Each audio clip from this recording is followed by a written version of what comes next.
Namaskar and welcome at English Study. I am Rekha Gupta. This is the another video in the series of previous year questions UGC NET English Literature. तो video को like और share करें और channel को subscribe करें. Let's take the first question of today's video.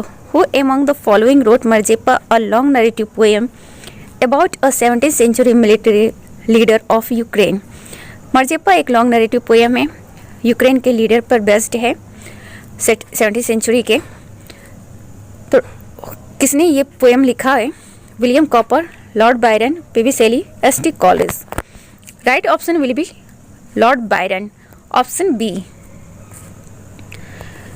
मर्जेपा is written in 1819 by Lord Byron, जो कि romantic poet थे.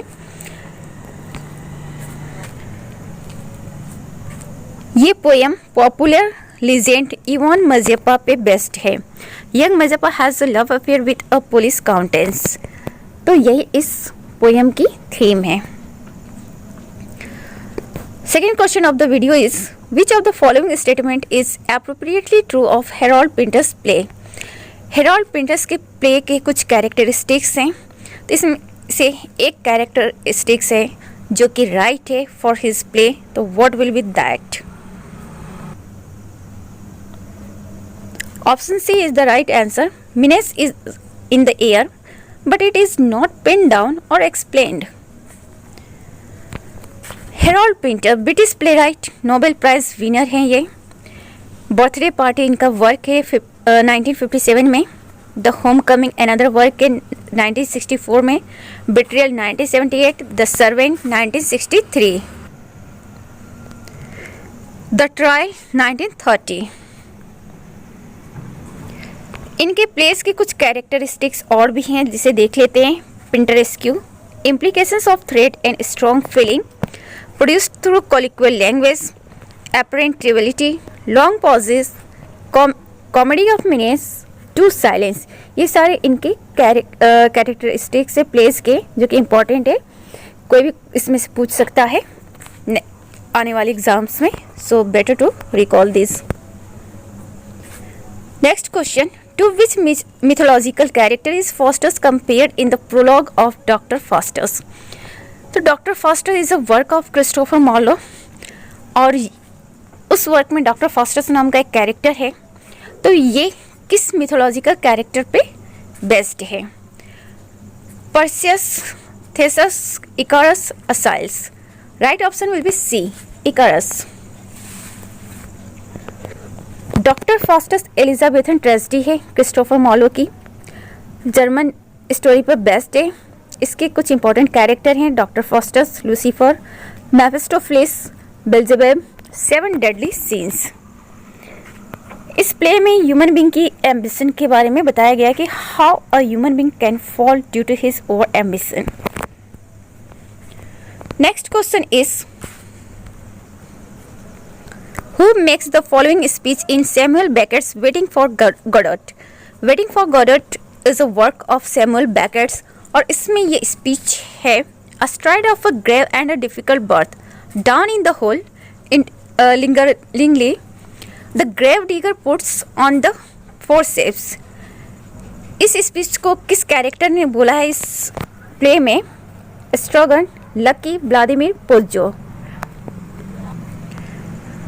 Right option is C, Vladimir.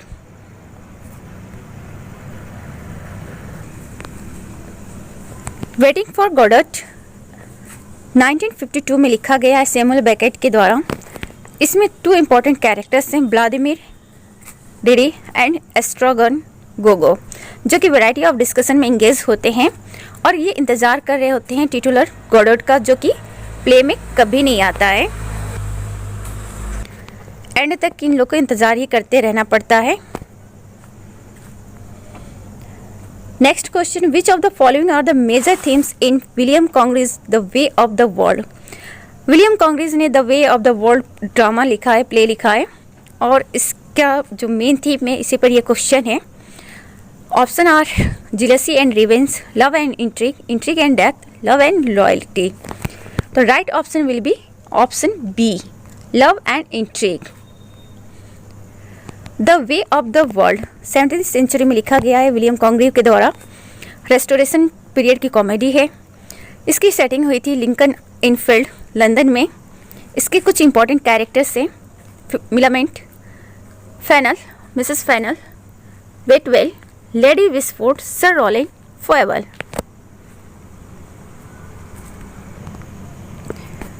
Next question, what game do the characters play in act second of Harold Pinter's the birthday party. Harold Pinter के birthday party में second act में characters एक game खेलते हैं। उस game का नाम यहाँ पे पूछा गया है। Options are a game of chess, a game of cards, blind man's buff, musical chairs. Right option will be option C, blind man's buff. The birthday party ये कॉमेडी ऑफ मीनेस है।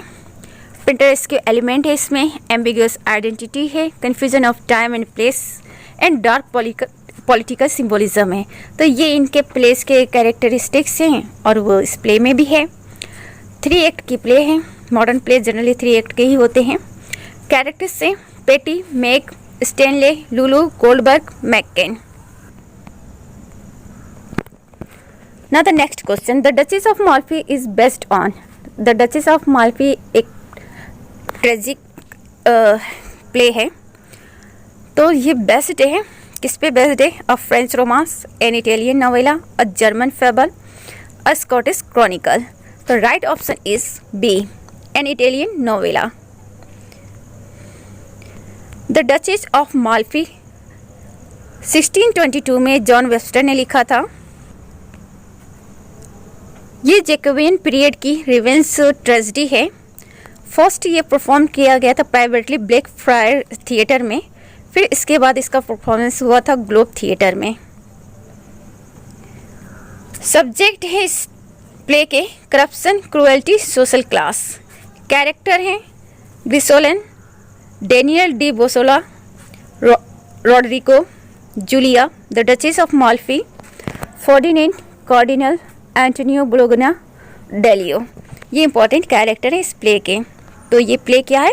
एक रिवेंज ट्रेजेडी है और इसको right किया है John Webster ने। और इसकी जो थीम है वो बेस्ड है, आई मीन स्टोरी बेस्ड है on Italian novella. Now the next question is which two of the following strictly follow the parameters of documentation prescribed by the 8th edition of the MLA handbook. तो MLA handbook की 8th addition आई थी जिसके documentation के कुछ parameters हैं और इसको strictly follow किया गया है इन चारों ऑप्शन में से किसमें? तो right option is C. C means third option, A and D only. Nunberg Geoffrey editor, the future of the book, University of California 1996, publish हुआ था 1996 में।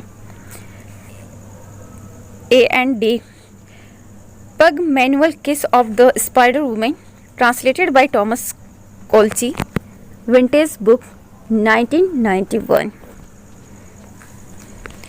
MLA हैंडबुक क्या है? For writers of research papers. MLA handbook जो है research paper के writers के लिए है। Establishes a system for documentation sources in scholarly writing. तो जो भी स्कॉलरली राइटिंग होते हैं उसमें कुछ डॉक्यूमेंटिंग के लिए सिस्टम दिया हुआ है, यही है MLA handbook. Published by the modern language association US 1977। तो US में ये पब्लिश्ड हुआ था 1977 में और किसके द्वारा? मॉडर्न लैंग्वेज एसोसिएशन के द्वारा। तो this is all about MLA handbook. Next question, a research hypothesis is. तो बताना है कि रिसर्च हाइपोथेसिस क्या होता है। Right option will be C. C means B and D only. B and D, that is a provisional explanation of anything. तो किसी भी चीज़ का प्रोविजनल एक्सप्लेनेशन है रिसर्च हाइपोथेसिस। और a statement which is assume to be true for the sake of argument. तो argument के लिए जो स्टेटमेंट यूज़ किया जाता है, एज्यूम किया जाता है कि वो सही है that is research hypothesis. Actually hypothesis में यही होता है कि जो भी रिसर्च किए जाते हैं वो पॉइंट्स ये मानकर चला जाता है कि दैट विल बी राइट और ट्रू। रिसर्च हाइपोथेसिस के बारे में थोड़ा सा देख लेते हैं। अ कंजक्चरल स्टेटमेंट है ये, अ लॉजिकल सपोजिशन है। लॉजिकल सपोजिशन का मतलब यही कि जो रिसर्च किया गया है वो सच मान के ही चला जाता है लॉजिक बेस्ड पे। A reasonable guess and an educated prediction, तो एक रीजनेबल गेस होता है कि it will be the right, and जो प्रिडिक्शन होती है बहुत अच्छे से डिटेल रिसर्च के साथ प्रेजेंट किया जाता है कि हाँ ये चीज़ सही है और मोस्ट एप्रोप्रिएटली सही ही होता है। About the nature of the relationship between two or more variable that we expected to happen in our study, तो दो या दो से ज़्यादा वेरिएबल के बीच में जो भी रिलेशनशिप होती है उसके लेकर जो भी प्रेडिक्शन किया जाता है उसी पे बेस्ड होता है। Next one, which two of the following aspects are to be scrupulously follow to avoid the trap of plagiarism, तो प्लेगियरिज्म से बचने के लिए या उसको अवॉइड करने के लिए वो क्या दो चीज़ें जो कि इम्पोर्टेंट है जिसे फॉलो किया जाता है? Subjectivity, acknowledgement, citation, interpretation. तो right option will be option D. D means B and C. Option 4 B and C, acknowledgement, citation. ये दो इम्पॉर्टेंट चीज़ है जिसके थ्रू हम प्लेगियरिज्म की जो ट्रैप है उससे बच सकते हैं। अब प्लेगियरिज्म क्या है? Let's see. Plagiarism is presenting someone as work or ideas as one. इसमें क्या होता है कि कोई किसी के आइडियाज़ को या वर्क को चुरा ले तो यही प्लेगियरिज्म होता है। अब जैसा कि आपने कोई काम मतलब कोई कुछ लिखा, प्ले, पोएम, एनीथिंग, और किसी ने ऑब्जेक्शन कर दिया कि नहीं ये उसकी पोएम है या प्ले है, तो दैट इज़ विद और विदाउट फुल एक्नॉलेजमेंट। तो कभी कभी तो ये जानबूझकर भी की जाती है और कभी कभी अनजाने में इस तरह की गलतियाँ हो जाती हैं। इट मे बी इंटेंशनल और रेकलेस और अनइंटेंशनल, मीन्स वही बात है कि ये जानबूझकर भी हो सकता है या बाय मिस्टेक हो सकता है या अनजाने में हो सकता है। कभी कभी ऐसा होता है कि आपकी राइटिंग जो है किसी और से मैच कर जाए तो उस कंडीशन में आपको प्रॉब्लम आ सकती है। तो ये जानबूझकर भी किया जा सकता है, किसी भी तरह से हो सकता है, अननोइंगली भी हो सकता है।